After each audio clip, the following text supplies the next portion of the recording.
Fala, meu povo! Sejam todos bem-vindos. Cara, é um prazer muito grande estar aqui com vocês. Eu sempre falo isso, mas é, cara, muito real. Eu fico muito feliz todas as vezes que eu gravo conteúdos, todas as vezes que Deus ele me dá palavras, conteúdos para eu trazer aqui. Fico muito feliz quando eu vejo as pessoas ouvindo essas palavras aqui sendo edificadas, porque eu sei que tudo que está sendo construído aqui não está sendo construído por mim. Não está sendo construído por mim. Eu estou apenas abrindo a boca e falando aquilo que Deus tem me dado. E esse é um projeto que Deus colocou no meu coração há muitos anos. E eu fico muito feliz por ver com os meus olhos, ainda que muito pequeno, essa semente que foi lançada há muito tempo atrás, ela tem começado a florescer. E eu tenho certeza que dará frutos, né? E, cara, esse aqui é o podcast Amigos do Noivo. A gente se reúne aqui como amigos do noivo, pessoas que amam Jesus, que amam a vinda de Jesus e que têm a missão parecida com a missão de João Batista, que é preparar o caminho para o nosso Senhor Jesus. João Batista ele fez esse trabalho na primeira vinda e nós somos chamados hoje para preparar o caminho para a segunda vinda de Jesus. E esse é um espaço onde a gente se reúne para conversar sobre Jesus, para falar sobre a Bíblia, falar especialmente sobre a volta de Jesus, as coisas do fim. Esse cara que está falando com você aqui se chama Mateus e, cara, eu sou o responsável por esse espaço aqui, por esse canal. E é isso, vamos começar. Fazia alguns anos, cara, que Deus ele me deu Ele não me deu uma revelação. Foi uma revelação porque eu nunca tinha visto isso, né? E foi no livro de Jó, cara. Porque assim, você deve ter visto aí pelo título desse episódio. Cara, escatologia no livro de Jó. É possível isso, cara? Como assim escatologia no livro de Jó? Não tem nada a ver, né? O livro de Jó é um livro poético. Como assim escatologia? E eu falo que foi uma revelação por causa disso. Porque eu já tinha lido o livro de Jó uma outra vez. E o livro de Jó, né? Vamos ser bem sinceros, né? O livro de Jó, ele é um livro que a gente foge dele, né? Acho que o livro de Jó e genealogia, cara, geral, passa reto e não quer. Porque o livro de Jó é um livro difícil de ler, cara. Porque, vamos ser sinceros, né? Não é um livro gostoso de você ler. É um livro difícil de ler. Então, às vezes, quando a gente nem lê, às vezes a gente tá no plano de leitura lá, passa reto. E quando lê, não presta atenção nos detalhes. Mas há alguns anos atrás, quando Deus ele começou a florescer em mim esse dom, esse ministério de ensino, Deus ele começou a fazer com que eu visse as coisas de forma diferente. Eu não enxergava mais a Bíblia, eu lia as coisas escritas na Bíblia e eu enxergava de uma forma muito diferente, as palavras saltavam. E aí, cara, eu construí um hobby desses anos pra cá, e os meus amigos mais próximos sabem desse hobby.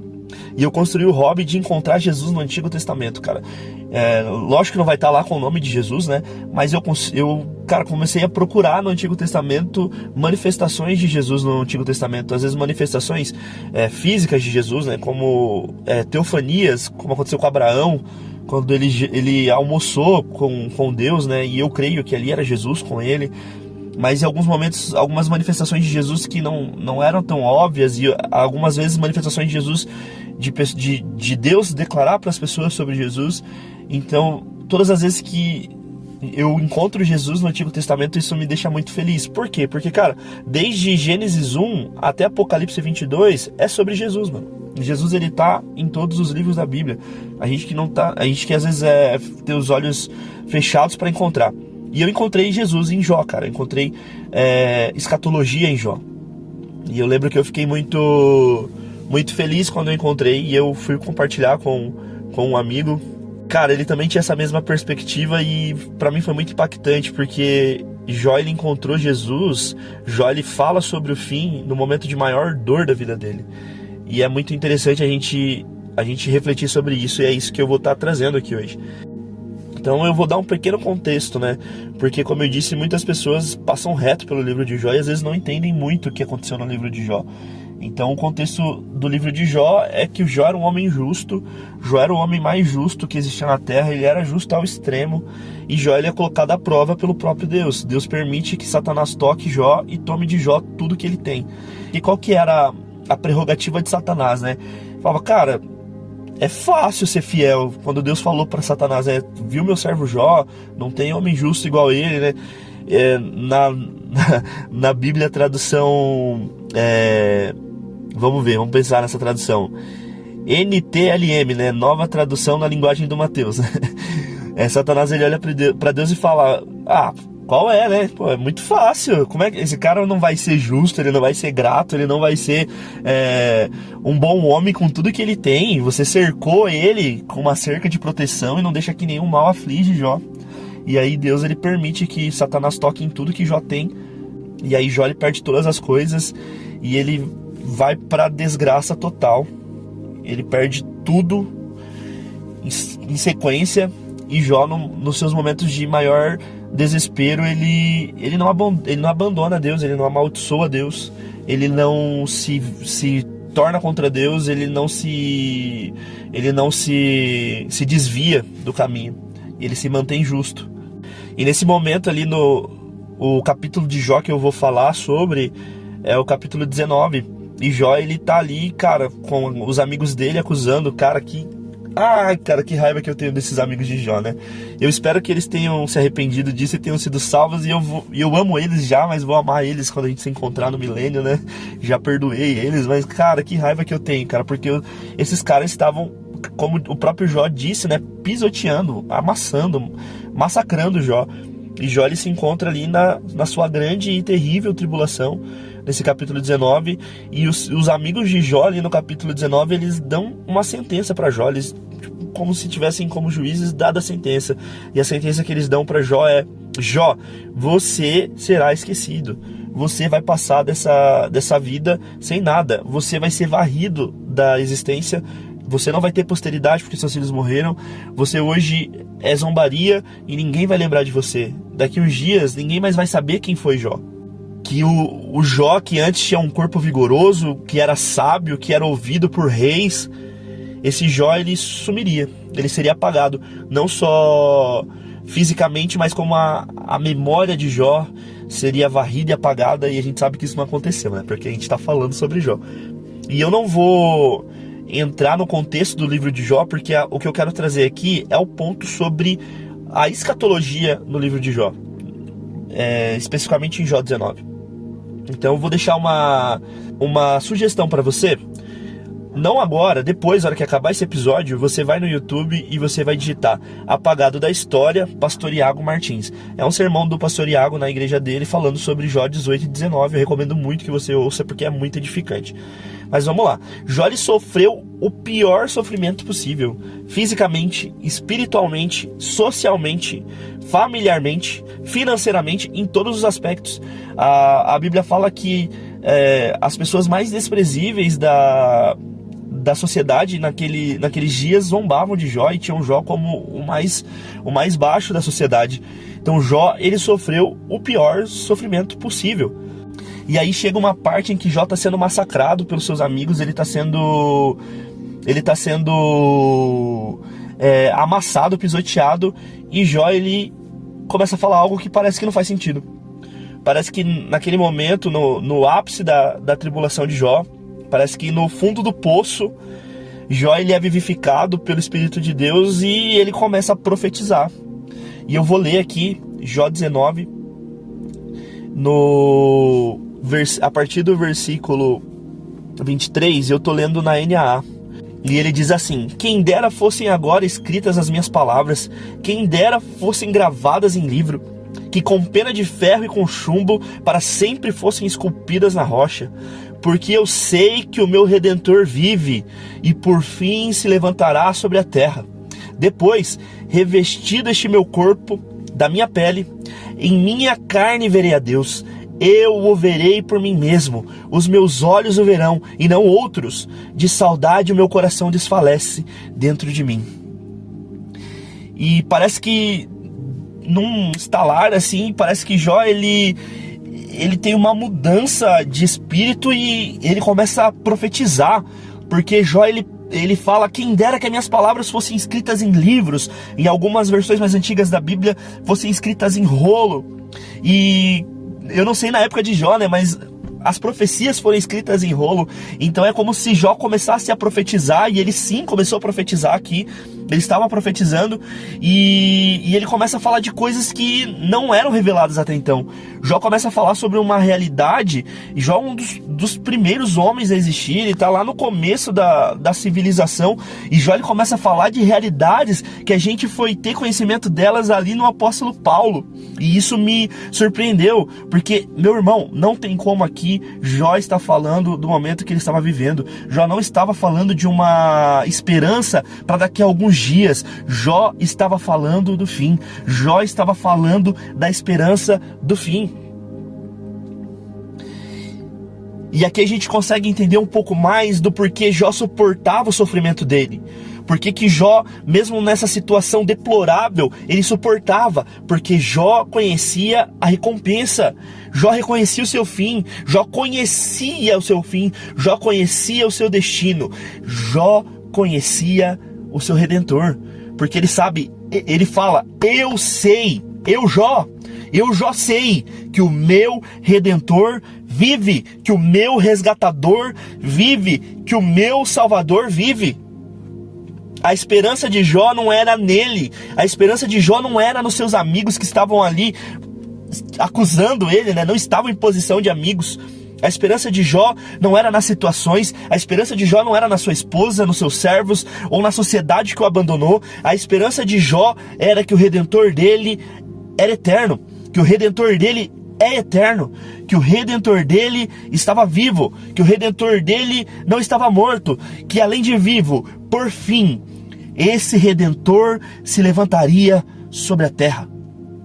Então, Jó ele não tinha ali uma profecia clara. Obviamente que a gente tem desde Gênesis 3 a profecia de que o descendente da mulher esmagaria a cabeça da serpente. Mas pense, será que Jó ele tinha acesso a essa profecia? Eu não sei, mas é muito improvável que Jó conhecesse essa profecia de que um Redentor viria, que um resgatador, um salvador viria para remir os nossos pecados. Mas Jó já tinha a sua certeza de que existia um Redentor, de que existia um Salvador e que esse Salvador estava vivo.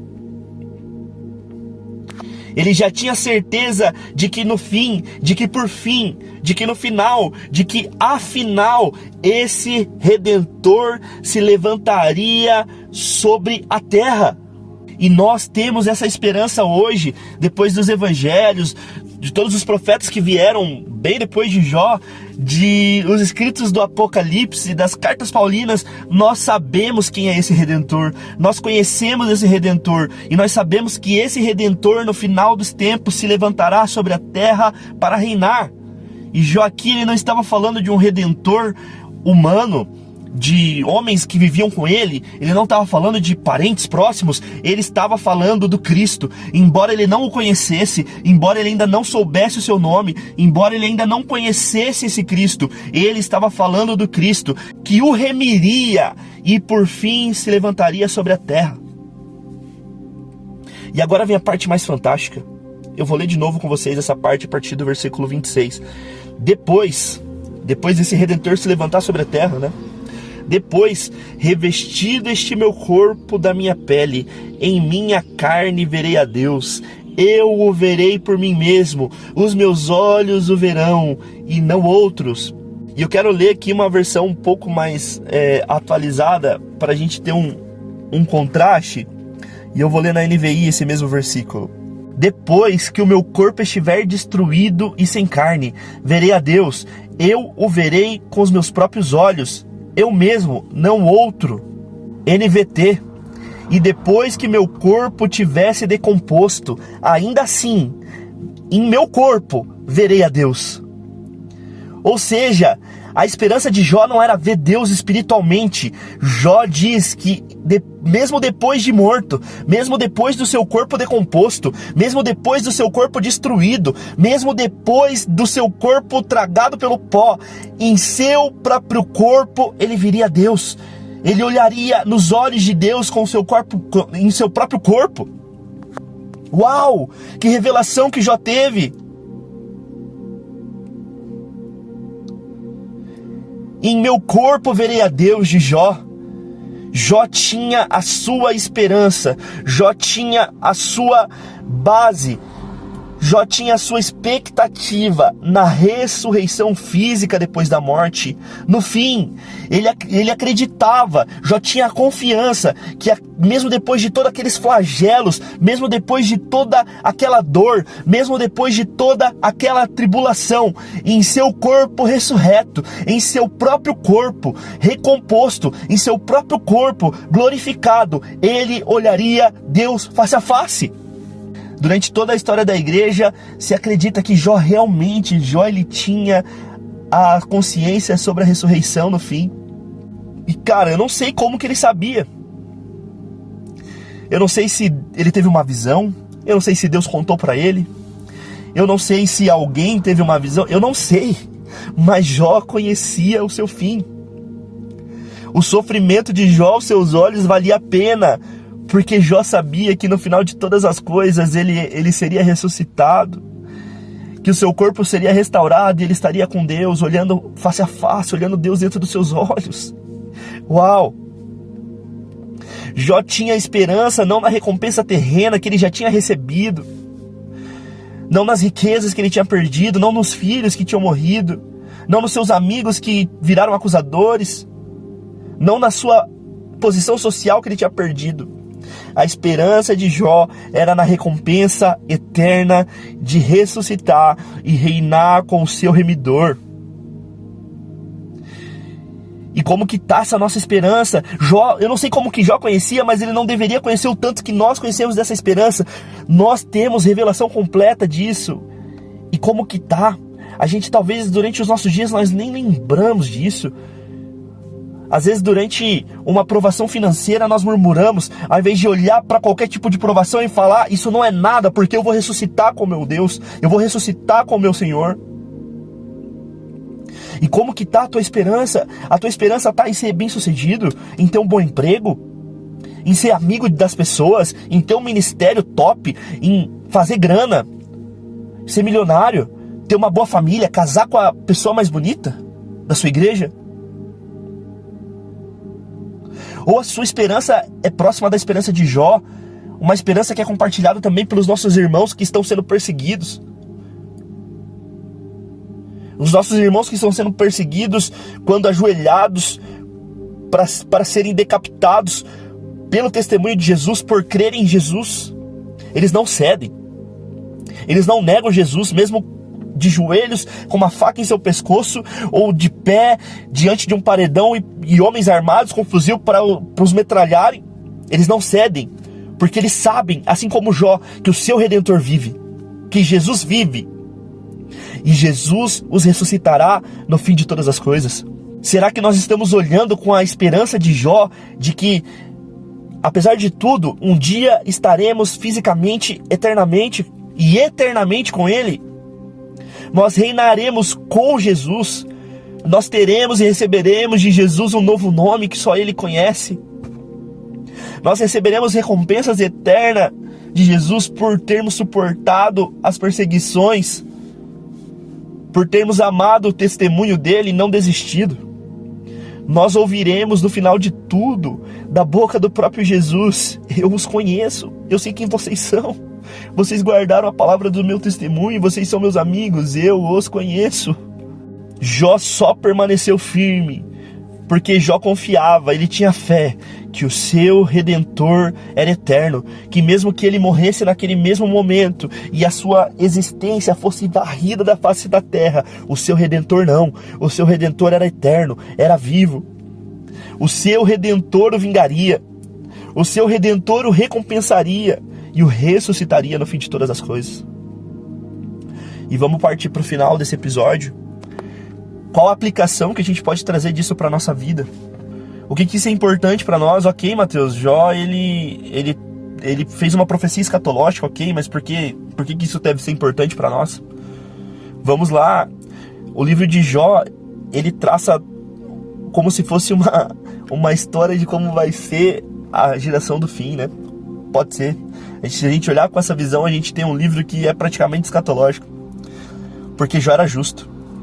Jó, ele realmente era justo. Deus não tinha nada contra Jó. Jó, ele vivia em paz e abundância. Ele era o homem mais rico da terra. Ele tinha filhos, filhas, servos. Jó era um homem próspero. E Jó é colocado em uma tribulação. E Jó não estava nessa grande tribulação que ele foi colocado por ser ímpio. Jó era justo, Jó não era ímpio. Jó estava nessa tribulação porque Deus precisava provar o coração de Jó. Jó precisava ser provado. Jó precisava ser refinado. Jó, ele é acusado e perseguido nessa grande tribulação que ele passa. Os seus amigos se tornam inimigos e o acusam. Ele se torna objeto de zombaria. Jó é odiado por todos. Jó é perseguido. E essa tribulação não levou Jó à morte. Essa tribulação não levou Jó à perdição. Essa provação, essa tribulação levou Jó até Deus, aproximou Jó de Deus. No final do livro de Jó, nós temos o próprio Deus falando com Jó. Deus, é como se Deus se abaixasse e conversasse com Jó. Embora essa conversa seja muito dura, Deus falou com Jó, Deus se aproximou de Jó para conversar com ele. E Deus o recompensou. E embora talvez você não creia que você vai passar por uma grande tribulação, mas e se tivermos que passar por uma grande tribulação? Mesmo sendo justos, sermos colocados numa condição que nós não podemos comprar, não podemos vender, que nós não teremos alimento, que nós seremos odiados, que talvez o nosso próprio pai, a nossa própria mãe vai nos entregar na mão dos acusadores e na mão daqueles que irão nos matar. Jó não morreu, mas talvez muito de nós, durante esse tempo, seremos mortos como mártires, mesmo sendo justos. E a tribulação não é porque somos ímpios, é porque Deus precisa refinar, Deus precisa peneirar. E qual que será que vai ser a nossa resposta e a nossa reação a uma tribulação? Será que nós vamos nos prostrar, vamos reclamar, vamos ceder, vamos acusar Deus, vamos blasfemar? Ou nós vamos nos manter firmes, olhando para o nosso Redentor que vive e que se levantará no fim sobre a terra? E no fim do livro de Jó, Jó ora pelos seus amigos que tinham se tornado perseguidores. E o ato de orar por seus perseguidores, por seus amigos, faz com que o cativeiro de Jó seja mudado, com que a situação de Jó seja mudada. E o fato de Jó orar pelos seus perseguidores, pelos seus amigos, mostra o amor de Jó por essas pessoas. E você está preparado para amar os seus acusadores? Você está preparado para as pessoas que te entregarem para a morte numa grande tribulação, você amar eles? E assim como Estevão, quando viu o céu aberto, sendo apedrejado, Estevão olha para o céu e fala: Jesus, Pai, não compute a eles esse pecado, perdoe-os, porque eles não sabem, eles não fazem ideia do que eles estão fazendo. Da mesma forma que Jesus fez a mesma coisa. Será que quando você estiver ajoelhado, com uma faca no seu pescoço, e você não negar Jesus, você se manter fiel, e essa pessoa for para te tornar um mártir, você vai olhar para Jesus e vai orar para Jesus, pedindo para que Jesus salve essa pessoa, para que Jesus perdoe essa pessoa? Em Mateus 24, Jesus nos diz que o aumento da iniquidade, o aumento da forma de viver sem a lei de Deus na terra, vai levar a terra a um estado de amor esfriado. O amor de muitos vai esfriar, mas não de todos. E logo em seguida Jesus fala que aqueles que permanecerem até o fim serão salvos. Permanecer, enfim, em quê? Em amor. Aqueles que amarem até o fim serão salvos. E Jó é um exemplo vivo disso. Jó amou seus inimigos, Jó amou seus perseguidores até o último minuto. E Jó, no final da sua grande tribulação, Jó é recompensado com muito mais do que ele tinha. Da mesma maneira que, se tivermos que passar por uma grande tribulação, se tiver que sermos mártires, mesmo que nós morramos e que a nossa existência seja apagada dessa terra, em breve o nosso Redentor que é vivo, o nosso Redentor reinará, e o nosso Redentor nos ressuscitará para reinar eternamente com ele. Essa é a nossa esperança, nas recompensas eternas que Jesus nos promete em todo o Evangelho, em toda a Bíblia, no livro de Apocalipse. Essa deve ser a nossa visão quanto a isso. Jó esteve na sua grande tribulação e ele foi recompensado porque ele estava com os olhos fixos no seu Redentor. E para finalizar, Jó, ele fala no versículo 27 mesmo, Jó fala assim: de saudade o meu coração desfalece dentro de mim. Jó ansiava pela presença de Deus. Jó, ele tinha saudade de Deus. E será que nós temos saudades de Jesus? Será que Jesus faz falta pra gente? Será que durante o nosso dia corrido bate aquela sensação de saudade? Será que nós temos saudade de Jesus da mesma forma que quando a gente... não sei se vocês namoram, já namoraram, mas quando você começa um namoro e você tá na casa daquela pessoa e você vai embora pra tua casa, você já chega em casa com saudade, com o coração apertado, querendo ver essa pessoa de novo. Será que nós temos esse sentimento? E eu finalizo por aqui isso. Não foi um episódio só para mostrar uma curiosidade de que existe escatologia no Antigo Testamento. Isso não é novidade. A novidade aqui é que com certeza existe escatologia em Jó, né? Isso eu tenho certeza que 90% das pessoas não sabiam. E se você não sabia e está surpreendido com isso, deixa um comentário aqui. Se você estiver no YouTube ou no Spotify, você pode deixar comentários. Mas a maior lição aqui é essa: de que nós possamos ter o comportamento de Jó, de ir no meio de tribulações, no meio de dificuldades, nós termos o nosso olhar fixo no nosso Redentor e a esperança fixa de que o nosso Redentor vive e que ele um dia se levantará sobre a terra, se levantará para reinar, e que mesmo que o nosso corpo se decomponha, mesmo que nós voltemos ao pó, ele nos trará de volta ao nosso corpo físico através da ressurreição e nós o veremos face a face. É isso. Que essa palavra cause uma ferida de esperança no teu coração. Que essa palavra cause uma transformação na tua esperança, na tua expectativa sobre a vinda de Jesus. E eu quero finalizar por aqui. É muito bom compartilhar as coisas que estão no meu coração com vocês, aquilo que Deus coloca no meu coração com vocês. Então, se você ainda não segue esse podcast, eu peço para você seguir. Manda esse episódio para um amigo seu que você sabe que gosta do assunto, até mesmo aquele que não gosta, mas que você quer que o coração dele também seja incendiado por essa esperança. Então é isso, gente, eu amo vocês e espero vocês aqui no nosso próximo episódio, beleza? Tamo junto, um abraço!